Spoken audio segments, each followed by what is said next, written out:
다들 바쁘실 거라 생각이 들어서 이렇게 바쁘신 와중에 전화 연결해 주셔서 진심으로 감사드리고요. 지금 서울시청 광장에 와 있습니다. 아, 그렇군요. 예. 네. 오늘 그 세월호 1년 네. 예, 추모 행사가 진행 중입니다. 네. 지역 주민분들한테 인사 좀 부탁드리겠습니다. 네. 관악이 갑자기 뜨거워졌죠.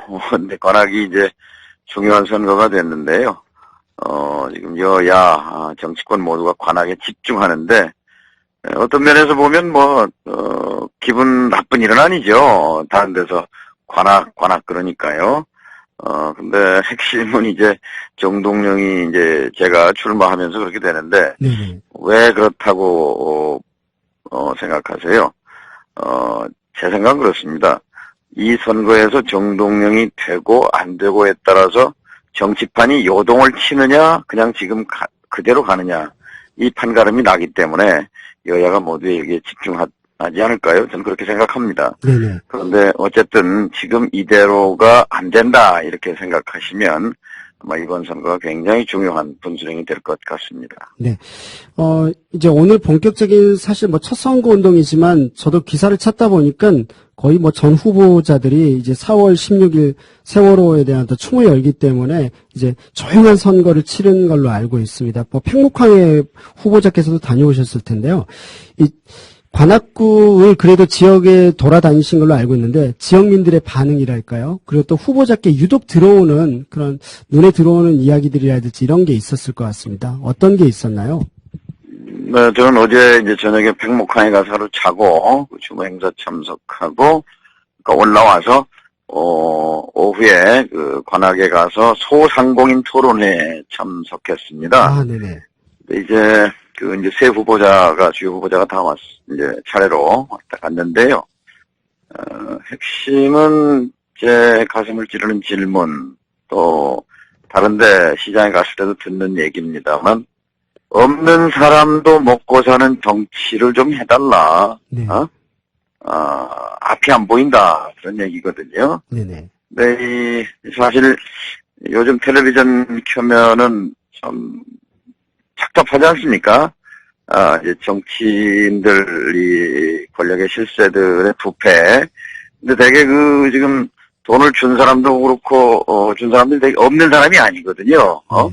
기업을 하거나 있는 사람들이란 말이죠. 그런데 이 권력을 가진 사람이 있는 사람들로부터 받으면 그럼 결국 있는 사람들을 대변하는 거거든요. 네. 그래서 관악에서 많은 분들이 없는 사람도 좀 먹고 사는 정치를 해달라는 거가 이게 이제 모순인 거죠. 네. 없는 사람들을 대표하는 정치 세력이 이제 미약한 겁니다. 그래서 저는 이 관악을의 서민과 중산층, 관악을의 젊은이들에게 희망이 열리려면 결국 모든 길은 정치로 통한다. 그런 말로 하면 우리가 삼겹살 구워 먹을 때 불판이 시커멓게 더러워지면 불판을 갈아야 되잖아요. 그런 것처럼 정치판이 시커매지면, 정치판이 더러워지면 그 정치판을 갈아야 된다 하는 말씀을 이제 지역에서 드리면 뒷부분 얘기하지 않아도 네네. 삼겹살 얘기만 그 앞부분만 얘기해도 되겠다. 무슨 말인지 알겠다고 네네. 그렇게 얘기하세요. 네.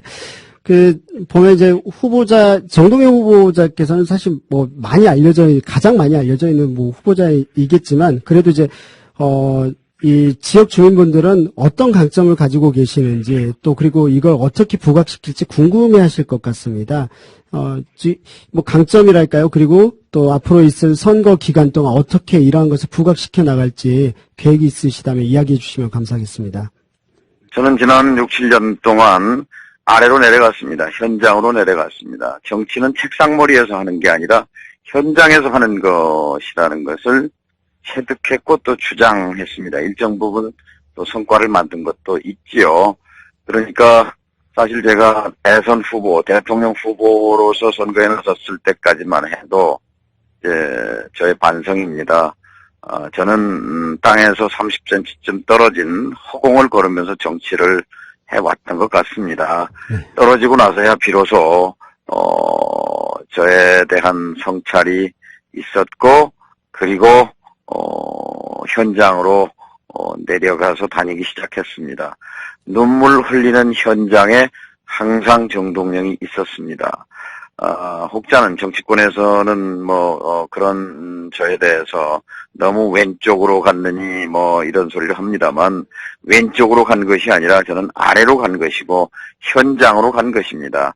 또 현장에서 문제를 몇몇 가지는 또 제가 몸으로 부딪혀가면서 해결해 내기도 했습니다. 저는 정치는 여의도의 책상머리에 앉아서 회의실에서 하는 것이 아니라고 생각합니다. 관악에 계신 유권자들 행복한 분보다는 행복하지 않은 분이 더 많은 것 같아요. 네. 예를 들면 삼성동에 가면 화장실이 없는 집이 1000채가 넘게 있는데 지금 수십 년째 방치되어 온 현실. 또 조원동에 가면 그 강남 아파트 가서 저도 충격을 받습니다. 자, 세월호 안전하는 대한민국이 무너질 것 같은 그런 아슬아슬한 이 아파트를 놔두고 그냥 세월을 보내고 있는 거예요. 이런 현실, 이 속에서 현장과 떨어진 정치가 얼마나 쓸데없는 일들인지, 쓸모없는 일들인지를 느낍니다. 저는 앞으로도 현장과 그리고 삶의 생생한 현실 속에서 정치를 해갈 것입니다. 네. 마지막, 실질적인 마지막 질문일 것 같습니다. 유권자한테 각오 한마디까지 들으려고 했더니요, 3분 정도가 남았습니다. 그래서 같이 이야기해 주시면 더 좋을 것 같네요. 이 국회의원 선거할 때 보면 참 저도 지역주민인데 고민스럽더라고요. 구청장을 뽑는 건 아닌 것 같긴 한데, 그래도 지역 공약도 당연히 있어야 될 것도 같고, 이렇게 헷갈릴 때가 참 많거든요, 보면은. 그래서 후보자께서 생각하시는 국회의원에 대한 상이랄까요? 역할이랄지, 어떤 철학을 가질 때 정말 좋은 국회의원이라고 보시는지 궁금합니다. 두 가지 답니다. 하나는 눈물 흘리는 지역의 주민들 옆에 있어야 그것이 참 정치라고 생각합니다. 그게 참 지역 일꾼이지요. 네. 동네 기초의원, 또 광역의원, 또 단체장 이런 분들과 함께 호흡을 하면서 지역의 일을 하는 것이고, 동시에 그것만 머물러서는 안 되는 거지요. 나라의 정치와 경제의 방향에 영향을 주고 바꿔내는 역할을 해야 합니다. 지금 대한민국의 정치와 경제의 노선은 재벌, 대기업, 관료 집단, 부유층, 이른바 기득권층에 의해서 기득권층을 위한 그런 정치와 경제입니다. 정치와 경제를 서민과 약자 위주로, 그러니까 중소기업, 영세, 자영업자 중심으로, 비정규직 문제 해결 중심으로 바꿔내야 하거든요. 그런데 최근에 정치부패 스캔들에서 보듯이, 추문에서 보듯이 말은 그럴듯하게 하지만 실질은 다 한 통속이란 말이죠. 돈 주는 사람, 돈 받는 사람, 그 다음에 법 만드는 사람, 집행하는 사람, 법원에서 판결하는 사람이 다 때때로 한 통속으로 지금 돌아가고 있어요. 이것을 바꿔내는 역할, 여기에 늘 감시하고 견제하는 역할, 이것이 또 국회의원의 역할인 거죠. 네. 마지막으로 이제 그래도 1분 남았습니다. 유권자분들한테 각오 한마디, 10며칠 동안 하시게 될 것 같은데, 네. 저는 그동안 많이 실패했습니다. 여러 번 떨어졌죠. 대통령에도 떨어지고, 당대표 선거에서도 떨어지고, 강남에 가서도 떨어지고, 많이 실패하고 상처받았습니다. 그런데 잃는 것만 있는 건 아니더라고요.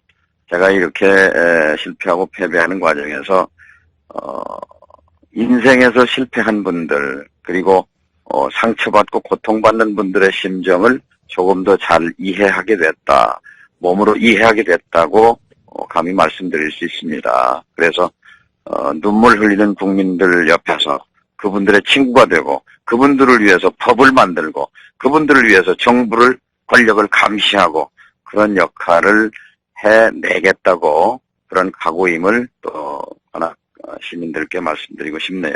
네. 저희가 4월 20일과 그리고 또 27일날 이렇게 대담 토론 하나 있고 또 전화 연결 짤막하게 하는 시간들이 있습니다. 그때도 좀 잘 부탁드리겠고요. 예. 최대한 저희들도 지역 주민들에게 후보자들의 이야기들을 잘 전달할 수 있도록 하겠습니다.